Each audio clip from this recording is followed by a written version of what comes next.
Hi, I'm Paul from Demand Prints. Today I want to talk about color because color is something that we often get a lot of questions about, and it's a very broad subject, but there's a foundational starting point that everybody should kind of get to as a baseline, and that is understanding color from a color space and a color gamut level, and why it's important to understand that when you're going from a digital design to a physical print. So let's dig into that a little bit today. And I want to invite my old friend, my new friend, Rex, to join us for this and help explain a few things. Rex, are you there? And really love to chat with you today about color spaces, color gamuts as it relates to digital to DTF design and prints. Hey, good to be here with you today. Yeah, I'm happy to chat about color spaces, and color gamut, especially how they tie into digital design and DTF printing. Where do you want to start? I can break down the basics or dive into something specific if you've got a question in mind. Well, why don't we start at the very beginning? Let's talk about color spaces, what they are, and two color spaces that are really critical to understand here in this world of DTF printing, and that is RGB, because that's what you see on a screen, and CMYK, because that's the native language of the printer. All right, let's kick it off with color spaces. A color space is basically a system that defines how colors are represented, like a framework for organizing and displaying them. It's all about what range of colors you can work with and how they're interpreted, whether on a screen or in print. So, RGB, first, that's red, green, blue. It's what your screen uses. It's an additive color space, meaning it combines those three colors of light to create what you see. Start with black, add more light, and you get brighter colors. Full red, green, and blue together make white. It's got a wide gamut, so it's great for digital design because it can show vibrant, glowing colors. Problem is, it's not what printers speak. Then there's CMYK, cyan, magenta, yellow, and black. This is subtractive, the printer's native tongue. It works by layering ink on paper. Start with white, add more ink, and you get darker colors. Full cyan, magenta, and yellow theoretically make black, but in reality, it's muddy, so black ink gets added. CMYK's gamut is narrower than RGB, so some of those bright screen colors don't translate perfectly to DTF printing. For DTF, direct to film, you design an RGB on your screen, but the printer's ripping that into CMYK for output. Knowing the difference helps you predict how your design's going to shift from screen to print. What's next on your mind about this? Well, you mentioned something important. You mentioned the concept of gamut. Um, And I think people recognize that word. I know I did a lot, but sometimes I just kind of let it slide by. Maybe define gamut for us and how that relates to CMYK and RGB. Yeah, gamut's a key piece here. Simply put, gamut is the range of colors a color space can actually produce. Think of it like a toolbox. RGB's got a big toolbox with lots of bright, vivid colors because it's light based, built for screens. CMYK's toolbox is smaller, more limited, since it's ink based and tied to what a printer can physically lay down on a surface, like film or fabric in DTF. So, RGB's gamut covers more of those punchy greens, deep blues, and fiery reds you see on your monitor. CMYK, though, can't match all of those. It struggles with super bright or neon shades because ink just doesn't mix the same way light does. In DTF printing, you're designing an RGB, seeing that full gamut on screen. But when it converts to CMYK for print, some colors get clipped or dulled if they're outside CMYK's reach. That's why gamut matters. It's about understanding what you're starting with and what you'll end up with when the ink hits. Does that clear it up, or you want to dig deeper? I think it makes it pretty clear for me, but I'll repeat this back in my own words. It's like your computer screen speaks RGB and it's got a lot of words that it knows. And then CMYK is the native tongue of the printer, and there's fewer words in there. So there's not always a necessarily like a one-to-one translation. You can get close, but in some cases, there's just not a one-to-one translation from one word to the other, or in this case, one color to the other color. Exactly. You nailed it. The screen's chatting away in RGB with this big, colorful vocabulary. And the printer's over here with CMYK, working from a shorter dictionary. You can translate most of it pretty well, but some of those wild, flashy RGB words just don't exist in CMYK's language. It'll find the closest match it can, but sometimes it's more of a cousin than an exact twin. That's a solid way to picture it. What else you want to explore with this? Okay. And tell me if what I'm about to say is correct. Um, when I use tools like Adobe Photoshop, Adobe Illustrator, CorelDRAW, or others, I can select whether or not I'm working in an RGB color space or a CMYK color space. However, what I will see on the screen is RGB because I'm looking at light.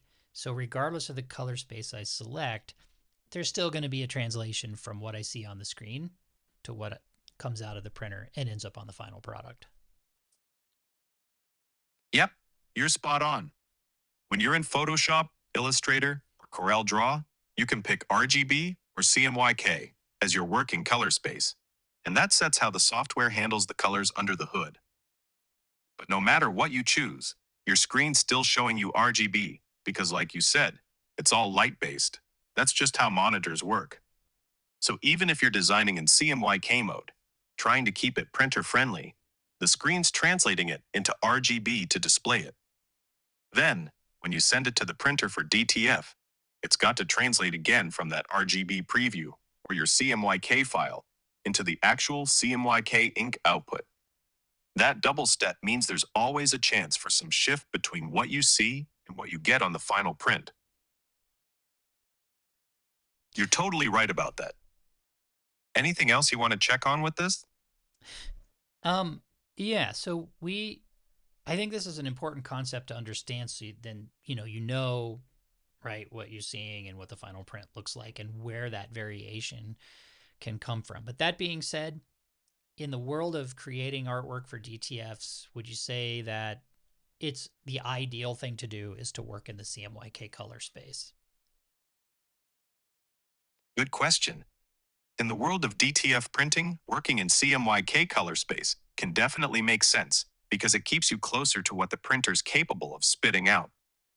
If you design in CMYK from the start, you're playing within that smaller gamut, so you're less likely to get blindsided by colors shifting or dropping off when it hits the ink. It's like you're speaking the printer's language right out of the gate, cutting down on surprises.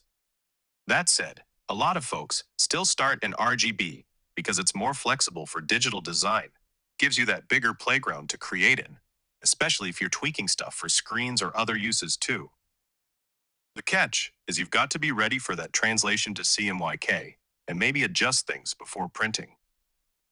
Honestly, if DTF is your endgame and you're all about nailing that final print, sticking to CMYK is the safer bet. It's not the only way, but it keeps your expectations lined up with what's going to land on the film. What do you think about that approach for your workflow? Well, just to wrap that up, I think working in CMYK makes a lot of sense. Although some of the free tools on the internet, like Canva, unless you have a paid subscription, work in the RGB color space. Or if you're using something like ChatGPT or other AI tools to create artwork for you, those are going to start in RGB color space because it's creating web native formats. So I think in general, that's maybe another reason why people start in the RGB color space. Yeah, you're totally right about that. Tools like Canva, especially the free versions, and AI generators like ChatGPT or other art platforms, they're built for the web first. RGB is their default because it's all about screens and digital sharing. That's a big reason why folks end up starting there, even if they're headed for print. It's convenient, it's what's handed to them, and it looks great online. But then, like we've been talking about, that jump to CMYK for DTF can throw some curveballs. Starting in CMYK might not always be an option with those tools, unless you've got a paid upgrade or you're converting later in something like Photoshop. It's a trade off: convenience versus control. Makes sense why RGB is so common out the gate, though. Anything else you want to wrap up on this? No, but I want to jump to one more thing since we're talking about color spaces and gamuts, and there's another type of color space that we often have to work with, and that is Pantone. So maybe just give us a run through of how Pantone fits into this, and maybe what's its gamut? Is it bigger or smaller than RGB or CMYK? Sure, let's tackle Pantone real quick. Pantone's a different beast. It's not like RGB or CMYK, which are broad color spaces tied to devices. Pantone is a standardized color matching system, a library of specific, pre mixed ink colors, each with its own code. Think of it like a recipe book for printers. Every Pantone shade is exact, made to look the same no matter where or how you print it, as long as using their inks. In DTF, Pantone comes up when you need precise, consistent colors, like for branding logos or specific hues that CMYK might not nail perfectly. As for gamut, it's tricky to compare directly. Pantone's not bigger or smaller than RGB or CMYK in a straight up sense because it's not a full range. It's a collection of individual colors. Some Pantone shades fall outside CMYK's gamut, like certain bright neons or metallics, which CMYK inks can't touch. RGB can display some of those on screen, but not all Pantone colors translate to RGB either, since it's still light based. So, Pantone's gamut is kinda its own thing, more about precision than size. In DTF, you'd use it as a reference, but the printer's still limited to its CMYK-ish output, unless you've got special inks. That give you a good picture of where it fits? Yeah, and I think where this breaks down for me is at the end of the day, it's a lot about matching a very specific color that a customer wants to a color that we're able to print. And so understanding that what you see on a screen does not 100% always translate to what you see in the final product. Um, Understanding screens work in RGB, but it's best to set your color space in your tools to CMYK. And then if you need to match a certain Pantone color, in many tools like CorelDRAW, you can put in Pantone color values or a CMYK kind of like close version of that. But if you need to be 100% on, oftentimes you still need to say, print it, look at it, match it, go, yep, this is the one I want. Would you say that's a fair assessment? Yeah, that's a spot on way to sum it up. It's all about bridging that gap between what the customer wants and what you can actually print. Screens showing RGB can only get you so far. It's a teaser, not the final word. Setting your tools to CMYK keeps you grounded in the printer's reality, which is smart. And with Pantone, you're right. Tools like CorelDRAW let you punch in those values or tweak a close CMYK mix, but it's still an approximation unless you've got Pantone specific inks. At the end of the day, for that dead on match, nothing beats printing a sample, holding it up, and saying, "Yep, that's it." It's part science, part eyeball test. You've got it dialed in there. Anything else you want to bounce around on this?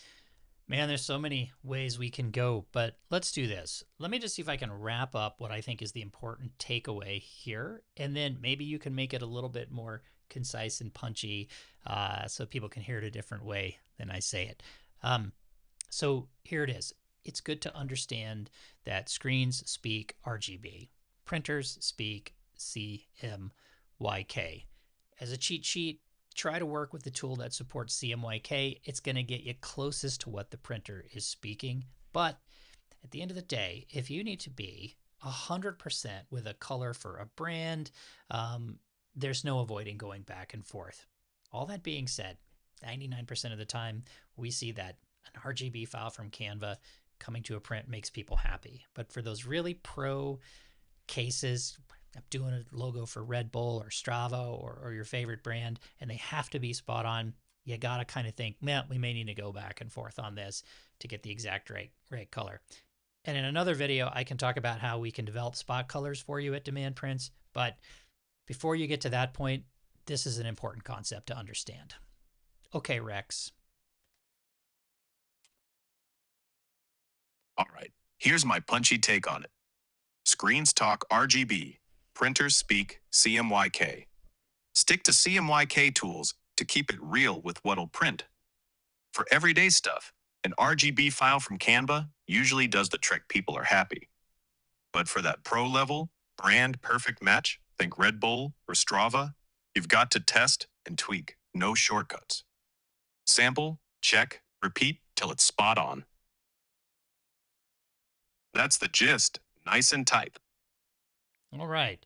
Rex, thanks. I think we'll sign off on this one for now, and then we'll go on a deep dive in some of these areas. But hopefully, these fundamentals have been helpful to at least set a baseline, so that the future conversations that we may have make a lot more sense. Any final words, Rex? Glad to lay down the basics with you. No final words, just looking forward to digging deeper next time. Catch you later. All right. We'll catch you later, Rex. I'm going to shut you off. And there you go. Hopefully that was helpful. And hey, one of the things is this tool I'm using is just simply Grok AI. It's getting better all the time. I just talked to it like you just saw me do there, ask questions, and it's incredibly useful to dig in and ask all of those questions that you may, really, yeah. Frankly, I do it a lot because I feel like I don't always like to be the dumbest guy in the room, and it's easier to ask questions that way. But I hope that's also a useful tool for you as well. You can just download it on your iPhone or your Android device and use it just the way you saw me use it there. All right, I'm Paul from Demand Prints, and we'll see you in the next video.